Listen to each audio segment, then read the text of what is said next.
बिस्मिल्लाहिर्रहमानिर्रहीम। अस्सलाम वालेकुम students, welcome back to my YouTube channel. मैं हूँ सादिया तैयब और आज का जो हमारा टॉपिक है वो मैंने यहाँ पे ख़ुद से हेडिंग दी है, gases exchange in lungs. Lungs के अंदर जो गैसेस एक्सचेंज होनी है बेसिकली वो होती है by the process of by the system of respiratory system. और रेस्पिरेटरी सिस्टम में हमने 2 पॉइंट्स देखे थे कि उसके अंदर हमने पहला देखा था एयर पैसेजवे और दूसरा हमने लंग्स भी आज ही पढ़ना है। एयर पैसेजवे का लास्ट जो टॉपिक है, जो लास्ट उसका पैराग्राफ है, वो मैंने आज डिस्क्राइब करना है, एक्सप्लेन करना है आपके सामने। आप देख रहे हैं उसकी छोटी सी कोशिश मैंने की है कि आपको बहुत अच्छे से समझ आए कि बेसिकली एक्सचेंज ऑफ गैसेस कैसे होता है लंग्स के अंदर मौजूद एल्विलाई में। ठीक है, तो देखते हैं बेटा, स्टार्ट करते हैं हम अपना टॉपिक। देखिए बेटे, ये हार्ट का स्ट्रक्चर मैंने बनाया और आप देख रहे हैं कि मैंने हाफ पार्ट ब्लू से और हाफ रेड से बनाया। जहाँ जहाँ ब्लू पार्ट है इट मीन्स कि यहाँ पर डीऑक्सीजनेटेड ब्लड है विद लेस ऑक्सीजन क्वांटिटी, और जो मैंने क्या बनाया है रेड से बनाया है इट मीन्स कि यहाँ पर ऑक्सीजनेटेड ब्लड है जिसके अंदर ऑक्सीजन की क्वांटिटी बहुत ज़्यादा है। ठीक है, तो हमारी बॉडी में जितना भी डीऑक्सीजनेटेड ब्लड होता है वो इंफीरियर वेना केवा और सुपीरियर वेना केवा से एंटर होता है एट्रियम के अंदर, एट्रियम से वेंट्रिकुलर के अंदर, और यहाँ से ये पल्मोनरी ट्रंक के ज़रिए से मूव कर जाता है पल्मोनरी आर्टरी, और पल्मोनरी आर्टरी से ये मूव करके चला जाता है लंग्स की तरफ, क्योंकि पल्मोनरी का वर्ड जो है यूज़ होता है किसके लिए, लंग्स के लिए यूज़ होता है। तो आप देख रहे हैं कि दोनों तरफ से ये आर्टरीज निकल रही हैं। एक आर्टरी निकल रही है पल्मोनरी आर्टरी, एक लंग की तरफ और दूसरी की तरफ।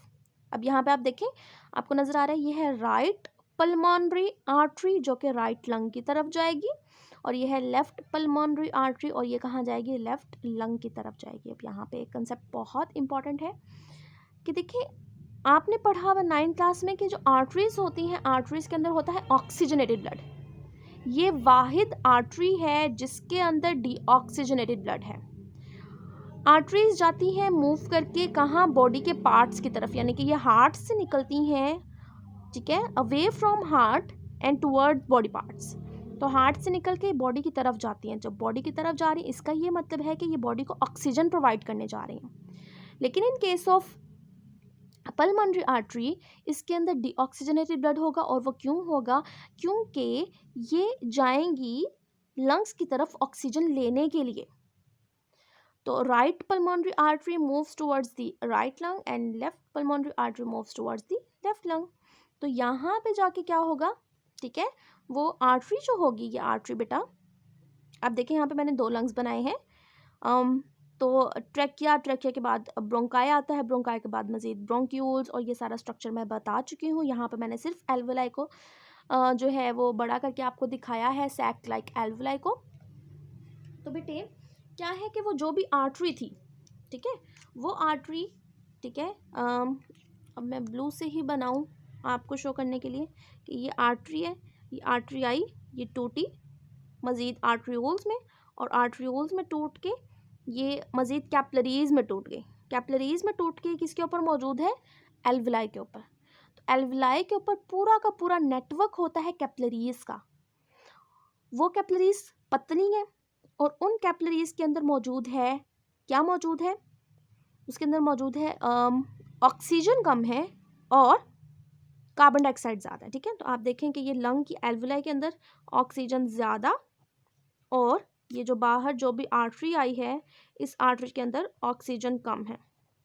तो क्या होगा, डिफ्यूजन का प्रोसेस होगा, और डिफ्यूजन के प्रोसेस से ये ऑक्सीजन चली जाएगी सारी ब्लड कैपिलरी के अंदर, और इसके अंदर मौजूद जो वेस्ट कार्बन डाइऑक्साइड है वो मूव कर जाएगी इन एल्विलाई के अंदर। फिर एल्विलाई से ब्रोंक्यूल्स, ब्रोंक्यूल से ब्रोंकाई, ट्रकिया, और वहाँ से एक्सहेलेशन के दौरान जितनी भी सारी ये कार्बन डाइऑक्साइड वेस्ट है वो हमने क्या करेंगे, उसको बॉडी से बाहर निकाल देंगे। ठीक है, यहाँ पे मैं शो कर देती हूँ कि कार्बन डाइऑक्साइड जो थी वेस्ट थी वो हमने लंग्स के ज़रिए से बाहर निकाल दी एक्सहेलेशन के प्रोसेस से।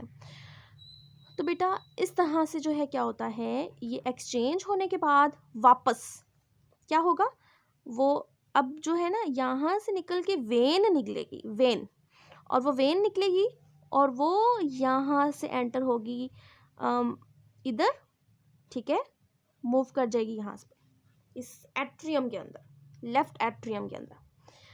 अब वेन एंटर हुई है, बॉडी से जो हार्ट की तरफ ब्लड वेजल आती है उसे हम कहते हैं वेन, और वेन के अंदर होता है डीऑक्सीजनेटेड ब्लड। लेकिन वाहिद वेन है ये जिसके अंदर ऑक्सीजनेटेड ब्लड होगा, क्योंकि ये लंग्स से आ रही है, क्योंकि पल्मोनरी वेन है, लंग्स से आ रही, इट मीन्स कि ये ऑक्सीजन लेके आ रही है, तो ये ऑक्सीजनेटेड ब्लड होता है इसके अंदर, और इसके अंदर डीऑक्सीजनेटेड ब्लड। ये बहुत इंपॉर्टेंट एमसीक्यू है कि पल्मोनरी आर्टरी के अंदर कौन सा ब्लड होता है, डीऑक्सीजनेटेड होता है, और पल्मोनरी वेन के अंदर कौन सा होता है, ऑक्सीजनेटेड ब्लड होता है। तो बेटा ये एक्सचेंज ऑफ गैसेस जो कि एल्वुलाई में होता है, कौन सी वाली आर्टरी या वेन से आता है, वो मैंने आपको एक्सप्लेन किया है इस टॉपिक में अब तक। ठीक है, नेक्स्ट देखेंगे आप लंग्स। तो बेटा जी लंग्स का जो टॉपिक है इसमें आप देखें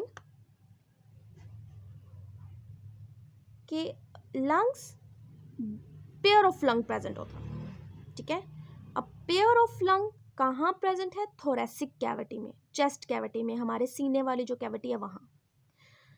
इस लंग्स को प्रोटेक्ट करने के लिए 12 पेयर्स मौजूद होते हैं। ठीक है, दोनों तरफ से ये प्रोटेक्ट करते हैं हमारे लंग्स को। इन रिब्स के ऊपर, ये जो 12 पेयर ऑफ रिब्स हैं, इनके ऊपर कुछ मसल्स होते हैं, उन मसल्स का नाम है इंटरकोस्टल मसल्स। ये आपने याद रखना है बेटा, इंटरकोस्टल मसल्स। फिर लंग्स के नीचे ना एक मस्कुलर स्ट्रक्चर होता है कुछ ऐसे करके, उस मस्कुलर स्ट्रक्चर को कहते हैं डायफ्राम।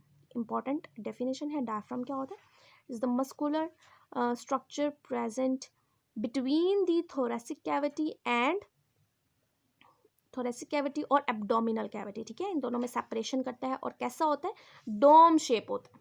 कैसा होता है बेटे, it is dome shaped structure. इसकी डेफिनेशन आपको मिल जाएगी ग्लोसरी के अंदर। ठीक है, वहाँ पे इसकी डेफिनेशन दी होगी। नेक्स्ट है कि लंग्स कैसे होते हैं, स्पॉन्जी होते हैं। यहाँ पे मैंने आपको ये जो डॉट डॉट नज़र आ रहे हैं ये इसी वजह से बनाए हैं। और इसके पास होती हैं ब्लड वेजल्स, वो हमें पता है क्योंकि लंग्स के अंदर ब्रोंकाई से ब्रोंक्यूल्स बनते हैं, ब्रोंक्यूल से एल्वुलाई, और एल्वुलाई के ऊपर ब्लड वेजल्स होती हैं ताकि एक्सचेंज ऑफ गैसेस हो सके। तो ये पॉइंट्स थे लंग्स से रिलेटेड। फिर दो लंग्स हैं, एक है राइट और एक है left. Right lung is larger than left one and left lung is smaller than right one. ठीक है, इसके 3 लोब्स होते हैं और इसके 2 लोब्स होते हैं। ये देखना है बेटा, ये देखें, ये वाला जो लंग है वो कैसा है, ये बड़ा है, ये छोटा है।